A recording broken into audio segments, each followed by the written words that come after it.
Hi, welcome to the Carnivore Stories podcast with me, Alyssa Grubner.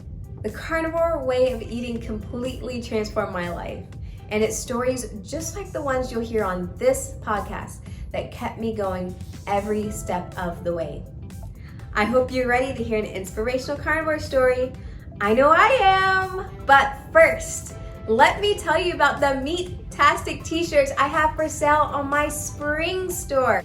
It's a great opportunity for you to become a walking billboard if that's what you're into. And it's a great opportunity for you to support your new favorite podcast. You can find a link to the spring store in my bio on Instagram at Meat, M-E-A-T, Mrs. M-R-S, Grubs, G-R-U-B-S. I'll also put a link to the store in this video's description on YouTube. So check it out and get some carnivore swag. All right. Welcome to episode 27 of the Carnivore Stories podcast. Today, I'm joined by Maddie Brewster. She's a 28-year-old certified personal trainer and group fitness instructor turned elementary health and wellness teacher. Did I say you're from Austin, Texas? You're from Austin, Texas. Yes. Thank you so much for being here today, Maddie. For sure. I'm happy to be here. First off, I think that is an awesome career you have. I didn't even realize that was something that they have in schools now, a health and wellness teacher for elementary school students. Yeah, I mean, this is the first school I've ever heard of. Of course, we have PE, but I'm working for it's a charter school, so they can kind of pick and choose what the students' electives are. And I mean, health and wellness, like I love working with kids. I love health and wellness. This is my first year doing it, and it's my dream job for sure. Like it's awesome. Yeah, I can imagine. And then I feel like you have like the most important job in the world right now, teaching young kids about these things. And then, you with your background and like really knowing what the deal is with health and wellness. I think that's awesome. You're doing good work. Thank you. If you tell a kid something, they'll listen. Like if they trust you and they know where your sources come from. I mean, even my younger kids, my kindergarten through second grade, they know, if someone is not being real with them. So I have to tiptoe around in how I teach things, just because, of course, especially in today's world, we have different ideas and opinions on even health, even though it's a pretty straightforward topic. So it's been really fun getting to explore how I can talk to certain age groups, and then just how well they can understand the information and apply it to their own life. So it's really cool. Awesome. Yeah. Okay, so let's get into your story. When did you find a carnivore diet, animal-based lifestyle, and what brought you there? So I can take it all the way back to childhood if you want me to. Yes, I can go deep there. I grew up, I feel like this is a common theme with people who are in the carnivore space, grew up eating the standard American diet. My mom cooked at home, but it was like pork and mashed potatoes and boxed mac and cheese. She did her best, and every now and then we'd have steak, but it was pretty common for us to go to Sonic or, some sort of fast food place to have dinner, pizza. And I was actually the only one in my family that was average weight. The rest of my family, on my mom's side, were all overweight. My dad's side, that's a different story, but they were all in good shape. I just didn't see them as much. I had divorced parents. So anyway, grew up with a ton of problems. I was on antibiotics every single month. I had family who worked at a pediatrics office. So if we ever needed to go see the doctor, we got in for free. So it was like almost every week or once every 2 weeks. If I had a stomach ache, my mom would take me to the doctor. I'd get put on another antibiotic. And of course they meant well. but there was so much, information that we didn't have that now led me to finding the carnivore diet. But I ended up graduating high school and I started drinking a lot. And then I gained weight. I became overweight. I think I was 190 at my heaviest. I'm about 160 right now. And I was like, okay, this is enough. I'm going to quit the fast food.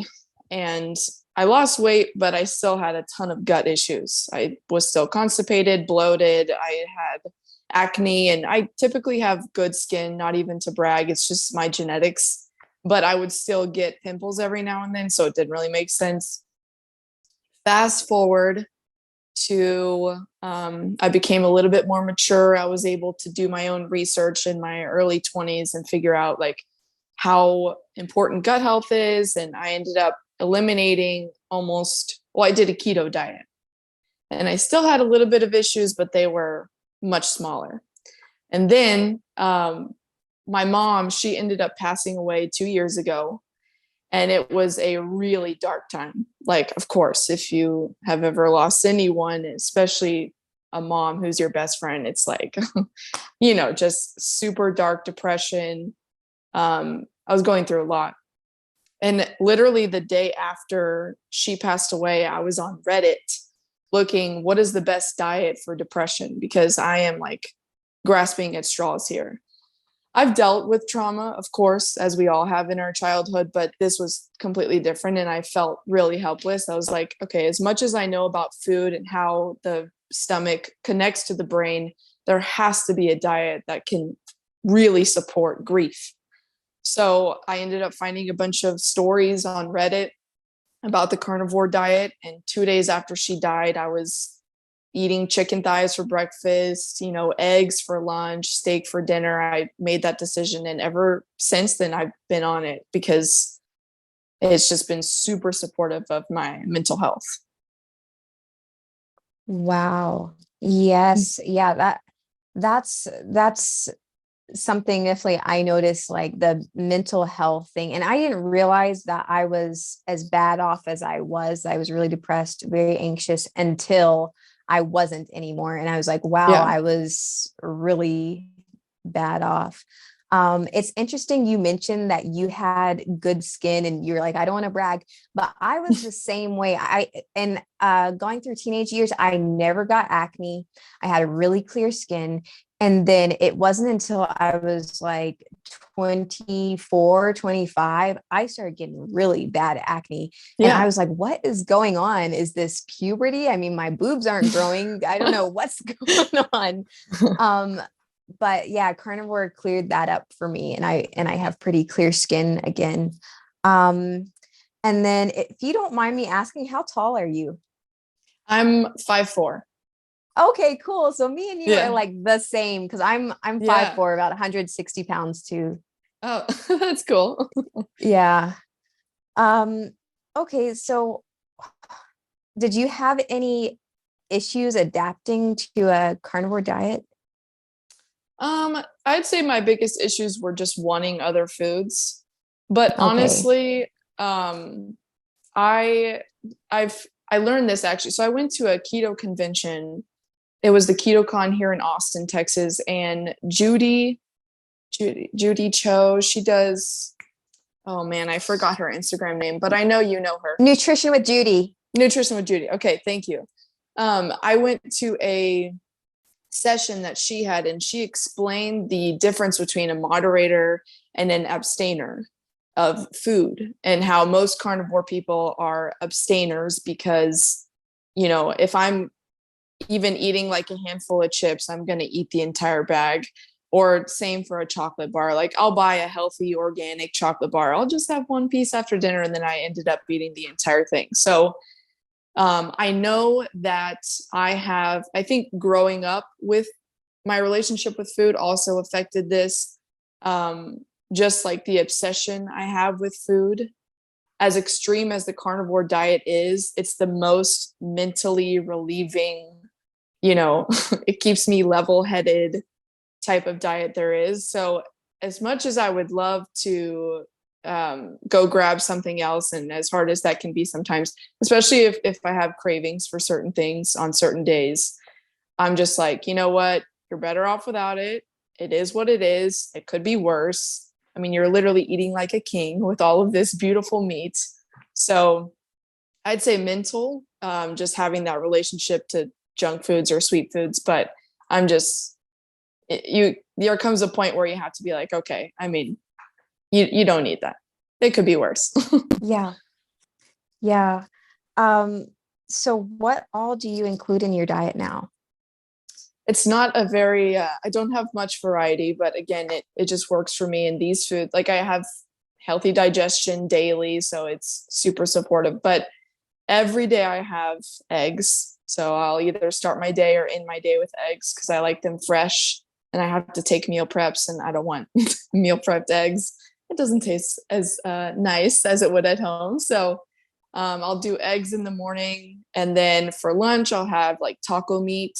So some ground beef, or I'll even do some ground turkey patties with salmon. Like I just have a mix of meats. Sometimes I'll do pork rinds and do like a nacho style eating. Air fried wings are my favorite. So honestly, just eggs, fish, beef, and chicken are what I typically eat. Okay. Do you include any organs? I do not. I used to. I didn't notice much of a difference. Every now and then, around if I'm starting my period, I'll take some beef liver capsules, but that's about it as far as organs go. Okay. Okay. Yeah. Around my period, every once in a while, I will actually crave liver and I'll just have a little Interesting. tiny square. Yeah. How about dairy? Did you mention, do you eat dairy? I have tried, but I'm in full support of dairy. I can tolerate butter, but I've tried to add in yogurt, even in small portions, and cheese. And I notice that my inflammation goes through the roof if I do add it, even the raw organic, I can't tolerate it. I wish I could, but I can't. Yeah, yeah. I noticed dairy definitely gives me inflammation. Like I can't Hmm. deny it. It's gotten less now, but it's still when I have dairy, I know I'm going to be inflamed. So Yeah. it's like I really like it though. So when I do Hmm. have it, it's like a trade-off. It's like, okay, well, I'm just not going to feel as good for, a day or two while I'm eating this. Yeah, for Um, sure. so would you say do you add a lot of fat to your meals or do you pretty much just rely on the fat from the meats? So in the mornings, I start off with a fatty coffee, which I could have said earlier, but I do like a tablespoon and a half of ghee and a tablespoon of MCT oil, which is, I guess, the only, aside from coffee, like non-carnivore food that I consume. So I start my day with like, I don't know, 350 calories of fat. And then I cook with ghee. Sometimes I'll add a tablespoon of butter to my fish. But at least 1 or 2 meals per day, I'll add on an extra tablespoon of fat because I know that when I don't, I'm going to be hungrier, or I feel my hormones aren't as stable if I'm not adding fat to my meals. Okay. Um, how about social situations? Has it been hard navigating those eating how you're eating now? Now it's not. Everyone is super accepting, and I don't have to explain myself anymore. But previously, when I first started a couple years ago, explaining the fact that I don't consume fiber to my family, it was just like, oh my goodness, you're gonna die. I mean, it was that. It was like that, and I'm like, no, I've been going to the bathroom just fine. I'm not having any bloating issues. Like, how could it be possible that I'm doing worse without certain foods in my diet? I also, when I first started with the keto diet, I was obsessed with, this was very unhealthy, but I became obsessed with what restaurants cook in and where they got their food. I was like, now I mean, of course I care about the quality of meat and where it comes from, but if I go to a restaurant, I'm going to have meat. I'm not going to worry about where it's coming from as long as it's 100% beef, chicken, but I used to freak out. I wouldn't eat if I was going out with family. And it became a problem with my boyfriend and I. He was like, dude, you're being crazy. Like if we're going to go out to eat, I mean, I don't want to make you feel like, he was very supportive, but he ended up having to call me out. And I'm like, okay, if I'm going to live in this type of world, I need to relax.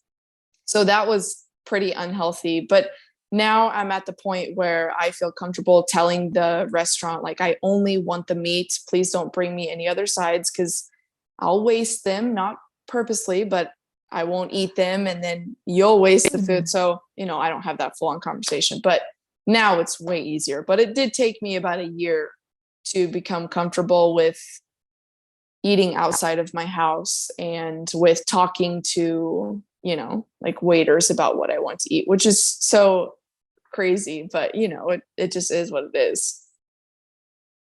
Yeah, I was someone that was always kind of shy going to restaurants anyways, like telling the waiter whatever I wanted anyways. So Yeah. at first it was like, oh God, I have to be that person that's like annoying.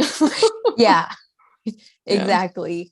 But it's not so bad. And No. I mean, I feel like they take it better than they did now, me being a carnivore, than when I was a vegan or vegetarian. I'm like, don't let my meat or my veggies touch any meat, and can you make sure it's cooked on a separate surface? So I think that was actually more annoying than what I'm up to now. True. What about other teachers and coworkers? Are you eating lunch alone at school, or are they seeing your big meat pile? Yeah, my kids, I was nervous to show my lunch around my kids. So last year I taught third grade. So I had a classroom, and sometimes I would eat lunch with my students if they earned it, and bought it with their dojo points that day. So they would come in and they would see what I was eating, and they would all be very interested. Like, what is that? Ms. Brewster, what are you eating? Is that only meat? Like, what? And then they'd be like, that smells good. That looks good. And I'm like, oh, like these kids are actually into what I'm eating. And I just thought that was crazy. And my coworkers, I just tell them, I'm like, yeah, I only eat meat. I mean, I don't eat other things. And they're all super accepting.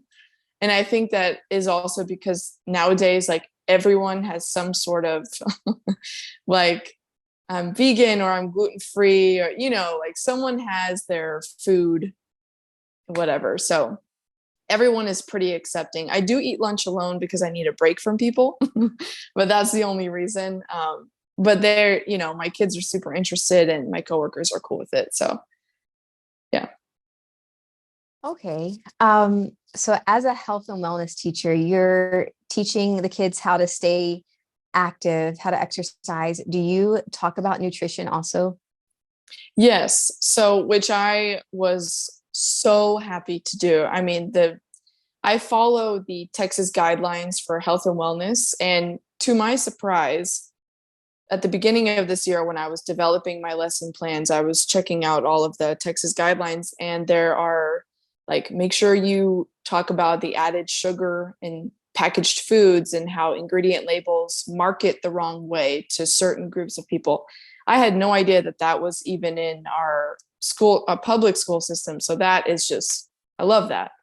And I try to make it as fun as possible in teaching my kids. And I'm real with them too, especially my 3rd through 5th graders. I'm like, hey, if you want to feel good, you'll consume protein with every meal. And, that will in return make you a better athlete. It'll make you better at your specific sport. I have a lot of kids who are in sports. And I think if you can connect something personal to them or give them a goal to set, whether that has to do with sports or eating better, they are way more likely to, want to learn more and understand what you're saying. So It's been fun. I actually just wrapped up my nutrition unit. So I taught protein, fats. I really honed in on healthy proteins and fats. And then we talked about healthy carbs and better times to eat carbs. Mhm. So it's cool. It's cool to watch them be Okay. excited about it. Yeah, definitely. And I feel like they really do, they want to know about these things, and it will stick with them forever. Um, do you feel at all pressured to put a big emphasis on fruits and vegetables? I mean, I know, so like with my kids, I homeschool my kids and I teach them about nutrition, and I'm not going to teach them, no, don't ever put a piece of fruit or vegetable in your mouth. And so I teach them, if you're going to eat carbs, those are the healthier carbs to eat, not, the bag of potato chips. But I don't try to say fruit and vegetables over everything. But do you feel pressured to be more veggie centric, plant centric? Yes, from every aspect. Whenever I first started the nutrition unit with my kids, I would prompt them like, oh, what do you think of when you hear healthy foods? Every single one of them, fruits and vegetables. There was no, not even like almonds or, different types of fatty foods or things like that. So that was one thing, because I had to change the way that they thought I teach about 800 kids, and all 800 fruits and vegetables. That was the number one thing. They knew about protein. They've heard that word before. They knew it's important. But so that was one thing I had to change without changing their idea about it so much that they take it home and that the parents find out that I'm trying to tell them what's right and wrong with food. I will also say this: at my school, we have a large Indian population, and they are all vegans, most of them. So a big portion is vegetables in their diet. And so what I did with that is I talked about, all protein comes from animal products. But if you're someone who can't eat meat, you have these other options. But it is very important that you're getting in protein from animal products. So I'm not, telling them like, you're wrong for doing this. And I'm also not saying you're wrong for saying that fruits and vegetables are healthy. But it's been hard to change that. And also, social media, a lot of people are vegan and plant-based, and that's still considered healthy. I will say one more thing. People think I'm vegan because I am the health and wellness teacher. They pair that up with being healthy. So I've had a few people ask me like, oh, you eat meat? I thought you were vegan. Like that, they just make that assumption because I'm a healthy person. So there's so much that I have to be careful about. And I just give them the facts. That's what I do with my kids. And I think they're able to change their way of thinking through that. Yeah, that's definitely the best you can do. Well, 800 kids, whatever they're paying you, Maddie, it's not enough. Okay. It's not enough. Thank you. I agree. No, I mean, I love the kids. Yeah, I'm sure you do. I have one of my personal training clients, she's a teacher. And as a personal trainer, I'm sure you're also like I don't know, like a counselor, people tell you all their woes. And so every week, she'll have a day that she's like, oh, I love the kids so much, but oh, they're making my job hard because they want me to do, XYZ. And, the kids really benefit from this. So I know it's any teacher, their heart is really in it. Yeah. Well, on Instagram, you post some workout videos and you have an awesome garage gym. I'm so jealous. Thank you. That is, it's amazing. What do your workouts look like? And when do you find time to work out? I will say I can't take credit for the gym. My boyfriend is a strength and conditioning coach for middle school and high school athletes. So he decked out the gym when COVID hit and we had to be at home for a little bit. So that's all him. But I love the fact that Mhm. I mean, to have a garage gym and to have it be as we've got all the, so yeah, thank you for saying that, but definitely all him. I love it. Yeah. I do better with morning workouts. I have to be at school around 7:30, so I try to get up at 5:30 and get in there right away, because if I don't, I'll dilly-dally around and then I'll say, I'll just work out in the afternoon.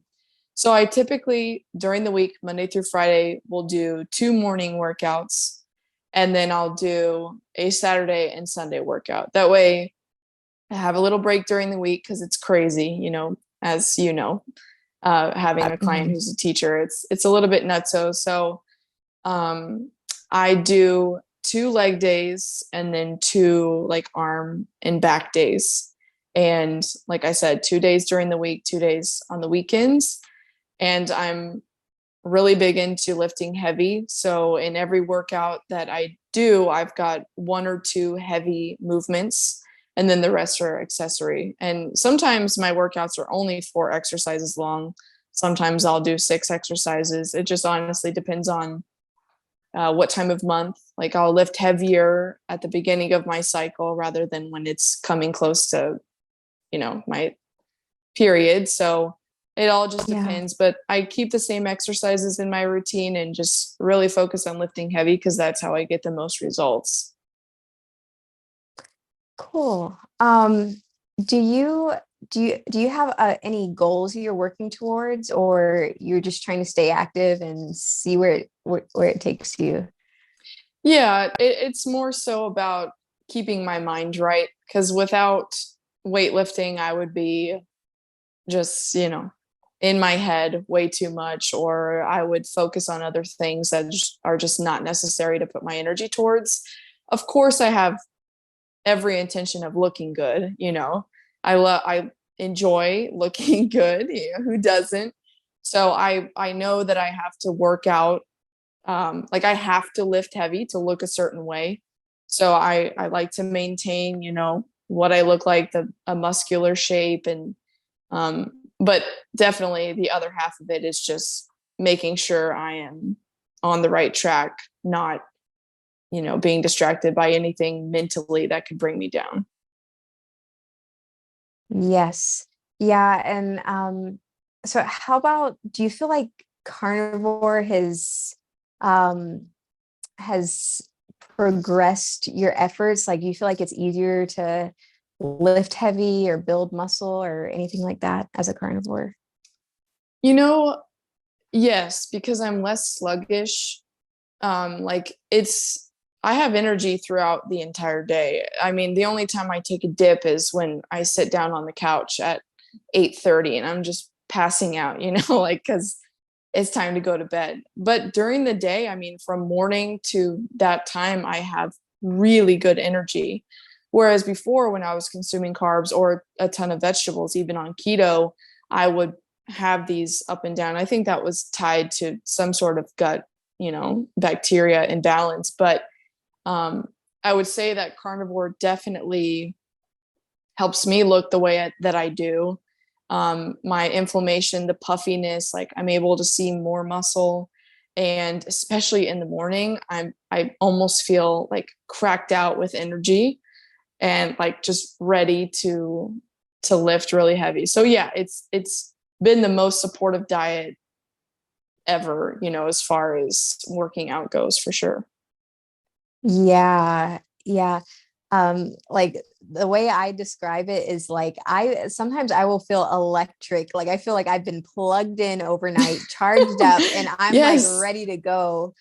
And then I like to tell people that like carnivore and lifting weights, they really go hand in hand. I feel like Yeah. carnivore is the best diet to do while you're lifting weights because you're eating all this protein. And then I feel like lifting weights is the best exercise to do when you're carnivore, because you're eating all that protein anyways, so you might as Yeah. well use it. uh awesome. Okay, well, how about any unexpected benefits you've gained from this way of eating? I know you mentioned you're not as inflamed, and the depression and grief management. Has there been anything else you'd like to mention? That's a good question. I haven't thought about that. I would say now this could go hand in hand with my mom passing away, but I do think that like the grit and just the get it done, no one else is going to do it for you. Because I mean, the carnivore diet is extreme and it's very black and white. In my opinion, it's like, you know exactly what needs to be done, you know exactly what to eat. There's no gray area. And I think that's helped me in making decisions. Also in my relationship, my libido has gone up like crazy. I mean, I'm only 28 and I've got more libido than I did when I was like 23, which is insane because that's like the most, so that has made a huge difference in my relationship and my confidence. So yeah, I mean, just the mental benefits outweigh everything on any level in every area in my life. It's crazy how supportive. I mean, I try to tell people this. I'm like, you don't understand. Like, this is one of the most healing diets that I've done in every aspect. So I hate to sound like, it's helped me in every single way, but it truly has. Truly well, has. If you're gonna brag about the diet, this is the place to do it. That's true. Carnivore Stories podcast. Yeah. Okay, Maddie. Well, I have one last question for you before I let you go. What advice would you give to someone just starting off on this way of eating? I would say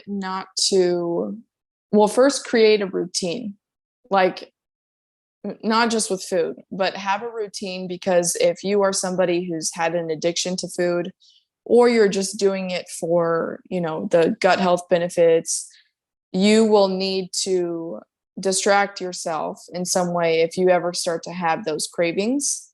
And it just provides more, I mean, everyone needs routine, that's kind of how we function. So I would say routine is number one. Know what you're going to eat. Don't just go buy meat and then, like, oh, how am I going to cook this and that? Like, write down your meal plan. There are hundreds and thousands of carnivore recipes now. I mean, you can find, like, I make chips with my chicken skin, like that's something I had no idea you could do until I became carnivore. And I was like, oh, instead of wasting the fat on this chicken or eating it with my chicken, I can take it off and fry it up and I can enjoy myself. So having a routine, making sure that you're being creative with your meals. If you're somebody who doesn't do well with that same meal every single day, because I know that's not everybody, and enjoying yourself at the same time, like pick foods that you're going to eat. And lastly, like if you're going to do it, just do it. No BS, if you're in it, stay in it. Don't, you got to do it. Yeah. Yeah. Yeah. All right. Well, I have a follow-up to that question. So it's almost Thanksgiving time. This will probably air, I don't know, maybe late December. But do you have any tips for the holidays, like sticking to your routine, or like what advice would you give to somebody that's like, oh my God, Thanksgiving and Christmas are coming up. How am I going to say no to the pie or whatever? I know it's hard. I know it is, especially when you've got family pressure. Now, like I told you, my family is actually have been very much influenced by the way that I eat. So our meals are now like grass-fed beef, grain-free tortillas, like things like that. So thankfully my family has become more accepting, but I know that family can push, like, why aren't you eating this? Just have one bite. Well, I want you to try it. Grandma made it, because we have this emotional attachment to food, which is, ridiculous. But First of all, start your day with movement, no matter what. If you're tired, get up, go for a walk, lift something heavy. I would say that's going to give you the most bang for your buck, because if you're lifting heavy, plus that's going to provide a building block for your body. So you're going to be able to process food easier. You are going to be less likely to grab the sweet treat because you've already got that, like your body is craving those amino acids, so it can support you through your weightlifting. So number one, lift something, move to start your day. Make sure you're drinking enough water. Make sure you have electrolytes, salt. You can buy pre-made electrolytes if that's your thing. And then on your plate, whenever you're eating, if you want the sweet things, maybe get a bite or two. I try not to, my sister, she tells me that anytime she calls me, she knows that she's just going to get a no BS response, because I just like the complaining, and I just think to myself, it could always be worse. Like, you could be someone who can't enjoy Thanksgiving with your family. You could be in the hospital. You could have maybe, someone passes away in your family. That could happen to you. The fact that you can't eat something at Thanksgiving or Christmas is not a big problem to have. But again, I know it can get overwhelming. So take 1 or 2 bites of the sweet stuff. Eat the protein on your plate first, no matter what. So eat the turkey first, eat the ham first, and then you can pick around and eat the rest of your foods. Go for a walk after your meal. Those are my, 4? I think 4 tips for holiday eating. Awesome. Great advice, Maddie. It's been such a delight talking to you today. And can you just let everyone know where they can find you if they would like to connect with you? Sure. So I am Maddie B Wellness, MADDIEB Wellness on Instagram and TikTok and YouTube. I'm definitely the most active on Instagram, but I'm trying to become more active on TikTok and YouTube. So reach out to me. I love connecting, especially when it comes to the carnivore diet. That's just something I'm really passionate about. And I appreciate you for letting people tell their stories, because I think when people can hear like the emotional side to it, or the fact that like the whole reason I did the carnivore diet was because my mom passed away, it motivates people to try it for themselves. And if they can do it, I can do it. And I can do it for this reason. I can set this goal for myself. So I appreciate you having this platform for allowing people to do that. Thank you. And I appreciate you sharing your story and being vulnerable today. Thank you. That's it for today. Until next time, stay meaty, stay strong, and stay inspired. Do you have a carnivore story to tell? Connect with me on Instagram at meat, MEAT, Mrs. MRS Grubs, GRUBS. I would love to interview you, and the world needs to hear your story and how meat heals. Thanks so much for watching and all your support. Bye-bye till next time.